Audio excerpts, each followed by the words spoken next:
Good afternoon, Knicks Nation. Today is Friday. It is the 8th day of October 2021.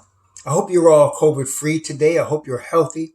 I hope your family is also COVID-free and healthy, and that the needs of your family in terms of food, shelter, and clothing, as well as health, are being met. Blessings upon those that work in the healthcare field, even on the weekends, trying to save lives. Blessings upon those that pick up garbage for us to keep our places clean, and those that make deliveries for our convenience. Double blessings on those trying to deliver, rescue, recover boys and girls, men and women, children, teenagers, adults from prostitution, child prostitution, sex slavery, human trafficking, child molestation, child pedophilia, and all the other disgusting things that people do to prey on innocents and destroy them for their own pleasure. Curses upon those that do these things, and blessings again on those that are trying to help. Finally, blessings on the homeless. 600,000 men, women, and children in the United States, families with no roof over their head, veterans who often don't even know where their next meal is coming from or where they can get a bath. Blessings upon them and the millions around the world at even worse conditions. And blessings also upon those trying to help, for theirs is the kingdom. So I wasn't going to do a video today, but I just got some news that caused me to have to share with my Knicks Nation family. Tomorrow, as we know, the Knicks are playing the Washington Wizards here in Washington, D.C. So I'm going to be watching that game tomorrow night. But we found out today that Julius Randle is not going to make the trip for personal reasons. Somebody alluded to the fact that his wife was expecting, which is really good news. I don't think he's hurt or anything like that. It's probably something to do with his family reasons. So it's probably something to do with that.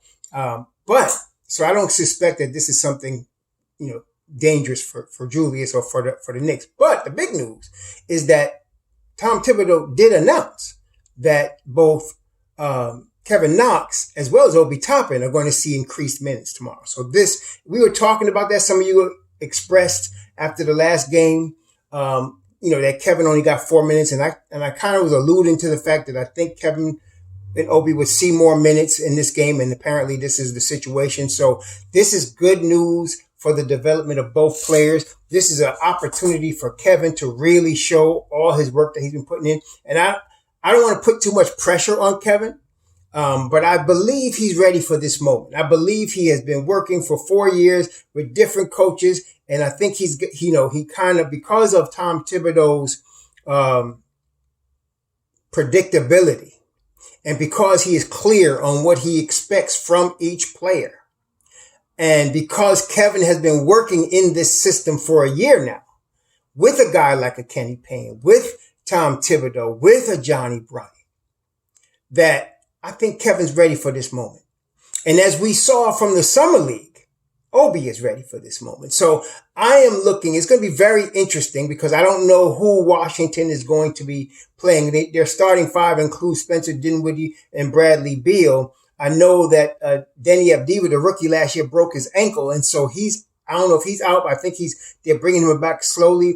Their starting center, Thomas Bryant, also was hurt. But they have, I think they're starting the $80 million man, Bertans, at power forward, who is to me, vastly overrated. So I'm glad we did not get him, but one-dimensional. So I think they're starting him. And they got, of course, Kyle Kuzma, and they got Caldwell Pope.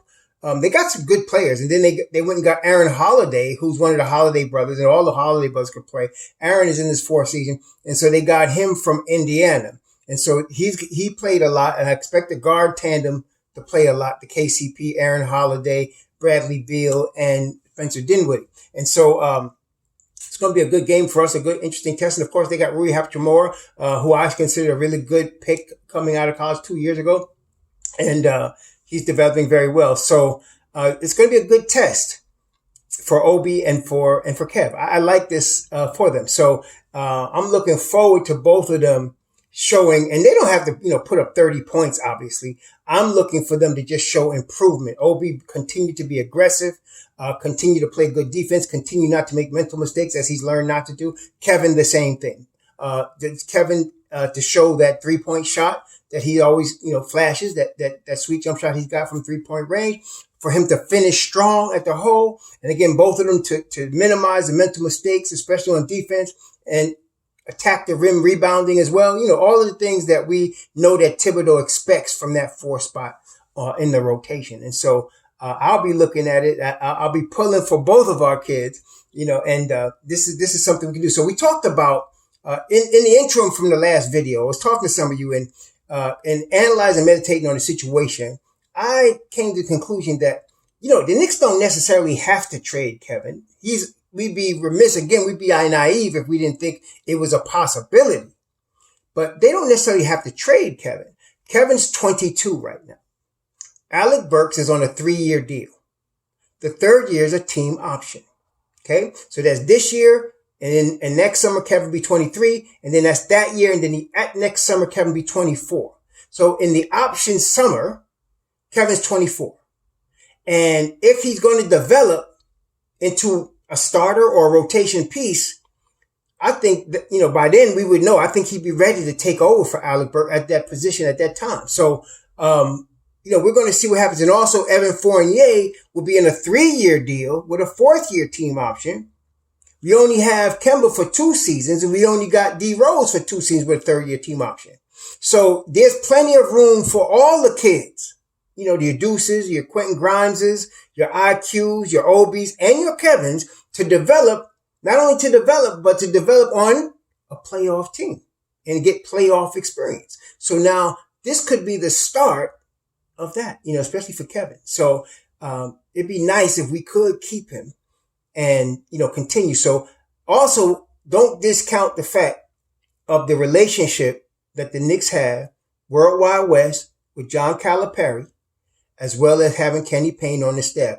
That's going to work in Kevin's favor in terms of them having more patience with him and keeping him. Now, this is a contract year. So if he can start busting some time right now, I'm looking for Kevin to get the Obi minutes from last year, like 11, 12 minutes a game. If everybody's playing well and healthy, and I'm looking for Obi to get more, eat into some of Randall's minutes, who was playing 37 minutes a game. I don't think that's healthy. If we can get Randall down to 28 minutes a game, maybe 30, then you can give that 20 to 18 minutes to Obi, right? And so now Obi's getting his time. And then, of course, you can slot Kevin in, between the 3 and the 4 at times. And so, that's what I'm hoping for. And if they do that, they should re-sign Kevin on a 3-year deal, 2 years with a team option on the 3rd, and then into a reasonable contract, nothing crazy, which would be a good discount for us. And then after that 2-year mark, I think Kevin at age 24 would be of a situation where he could just take over a spot, somebody's spot, if not a starting 4 because Obi's there or RJ's at the 3, then he'll be the first guy off the bench. But in a 10-man rotation. So this could be the start of something for Kevin. We're all pulling for, most of Knicks Nation, the true Knicks Nation is pulling for Kevin. Okay. And just to agitate some of y'all, I'm going to mention Frank Ntilikina. He's playing tomorrow, Dallas against the Clippers. Yeah, there's that. Anyway, y'all have a good weekend. Be safe out there. Shalom.